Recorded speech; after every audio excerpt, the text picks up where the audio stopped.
একটা লোক ভাত খাচ্ছে। খাওয়ার আগে তাকে ইচ্ছে মতো পেটানো হয়। খাওয়ার সময় পায়ের গোড়ালে দিয়ে রক্ত বের হচ্ছে। সেদিকে তার ভ্রুক্ষেপ নেই, কারণ তার খিদে পেয়েছে, পেট ভরাতে হবে।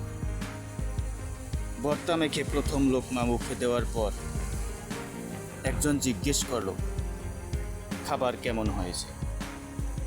লোকটা নীরব অভিমান আর ভাত পাওয়ার খুশিতে বলল, আল্লাহর রহমতে ভালোই হয়েছে। পাশ থেকে একজন হো হো করে হেসে উঠল, বলল, হাহা, খাবার নাকি ভালো হয়েছে? তার তো হাসি আসবেই, না আসার কোনো কারণ নেই, কারণ সে জানে খাবার শেষ হলেই তারা ওই মানুষটিকে পেটাবে, ইচ্ছে মতো পেটাবে। যতক্ষণ খায়েশ না মেটে ততক্ষণ পেটাবে। যদি মরে যায় তো গেল, না মরলে কিছুক্ষণ বেঁধে রাখবে। ফলমূল খেয়ে গায়ে শক্তি আসবে, তারপর আবার পেটাবে। ছোটবেলায় দাদি নানির মুখে গল্প শুনতাম।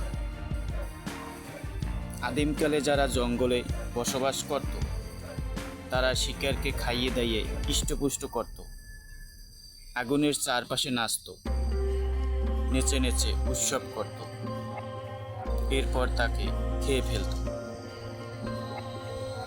তো তোফাজ্জলের যে ঘটনাটা হলো, তাকে যেভাবে মারা হলো, এইরকমই একটা ঘটনার মতো হয়ে গেল।